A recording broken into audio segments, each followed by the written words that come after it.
Salut à tous, c'est Fab et Desgarmat sur ma chaîne et aujourd'hui on va parler de banditisme disponible sur Prime Video, Tigrayenne, donc je l'ai déjà dit, banditisme, donc là on va retrouver à la fois du braquage, de l'évasion, j'en dis pas plus parce que j'en ai parlé en live et ça se passe après le générique. Prenez soin de vous, Kenavo.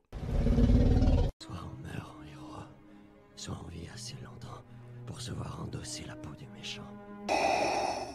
Pour ce genre de choses, il existe des hommes comme moi. Il t'arrive de saigner. Vous pouvez respirer, vous pouvez cligner des yeux, vous pouvez pleurer. M'a ramené le conduit, celle-là. Maintenant que j'ai votre attention, Accroche-toi, petit. Tigre et Hyène, donc oui on est encore dans le milieu du banditisme, film français, donc là c'est chez Prime Video, c'est vrai que c'est marrant quand tu vois la semaine dernière on parlait de séries et films de combat sur ces deux plateformes, bah là deux films banditisme français. Donc là, ce qui se passe, vous l'avez vu, hein, dès le début de la bande-annonce, il y a un procès. Donc il y a des gens de la pègre qui, ils vont être jugés hein, pour des faits de banditisme, hein, donc en bande organisée. Et notamment, là, notre héros, on va dire, dans le banc des accusés, il y a son beau-père. Et son beau-père, il lui doit, en gros, la vie sauve parce que en gros, quand il était très très jeune, il s'était fait attraper par en gros d'autres d'autres bandits et son beau-père est venu à la rescousse et plus qu'à la rescousse, il lui a sauvé la vie, hein, carrément. Donc en gros, comme quoi il a une dette envers son beau-père et son beau-père lui demande une chose, en gros, je veux me faire évader, mais une évasion, ça reste une étape. Après, il y a la, on va dire, après, je vais être ennemi public numéro un. En gros, avant l'évasion, il va falloir faire un braquage, un gros coup à 15 millions, comme ils ont dit. Donc, le braquage pour avoir de l'argent, ensuite l'évasion, et après, avec l'argent, on fuit très, très, très, très loin du pays. Voilà.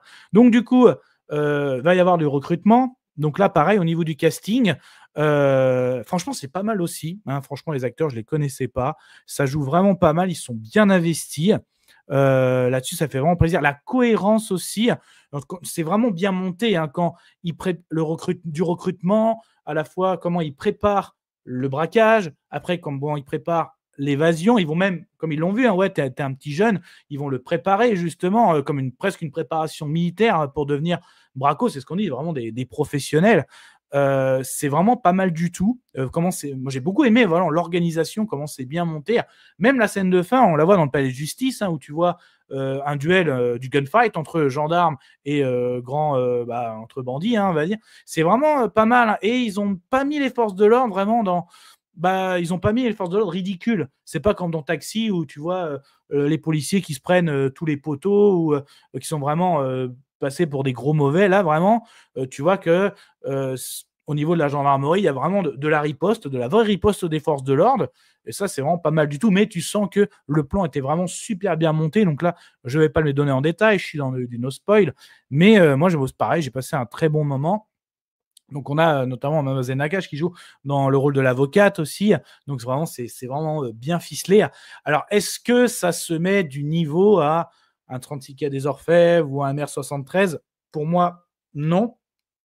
Quoique c'est différent parce que les films que j'ai cités, on est vraiment sur plutôt le côté police, hein, 36 quai des Orfèvres ou encore MR73. Mais même là, pour moi, si je prends... et encore, ouais, Mérine, l'instinct de mort et Mérine, ennemi public numéro 1, on est presque sur du biopic ou inspiré de faits réels. Donc, mais Vincent Cassel avait tellement monté le niveau haut non plus. Mais voilà, je le mets pas à leur niveau, mais je le mets vraiment derrière. Voilà. Donc, c'est un bon petit film. Voilà, à la fois, il y a tout, hein, de braquage, d'évasion, banditisme. Pareil, comme le film précédent, je trouve que les personnages sont attachants. Voilà, je peux remettre un petit peu aussi voilà, la miniature hein, qui est en préparation, qui sera disponible cette semaine. Donc, justement, après ce live demain, je pense que je ferai plutôt jeudi, parce que demain, je dois aller au cinéma, bien sûr. Oui, c'est mercredi, sortie ciné. Donc, des petits montages, bien sûr, sur, par exemple, ce live, et mettre ça à disposition en version sur la chaîne. Pareil, hein, le short avis est déjà disponible sur la chaîne. N'hésitez pas à vous abonner. Ça y est, on s'approche des 900. On s'approche des 900 abonnés. Donc, l'objectif des 1000 va bientôt être en ligne de mire. Hein, ça, c'est clair. Mais vraiment, on est très, très proche des 900. Donc, n'hésitez pas à vous abonner. Ça fait extrêmement plaisir. Hein, c'est gratuit. Vous allez sur la page d'accueil. Vous cliquez sur abonner, c'est gratuit. Un petit pouce aussi, ça fait toujours plaisir. Donc non, franchement, pour conclure, j'ai vraiment passé de bons moments devant ces deux films, hein, à la fois sur Prime Video, Tigre et Hyène et aussi GT Max. Ça fait vraiment très plaisir. Ces petits films français autour de banditisme. Moi, j'adore aussi ce type de film, je tiens à dire, j'adore ça.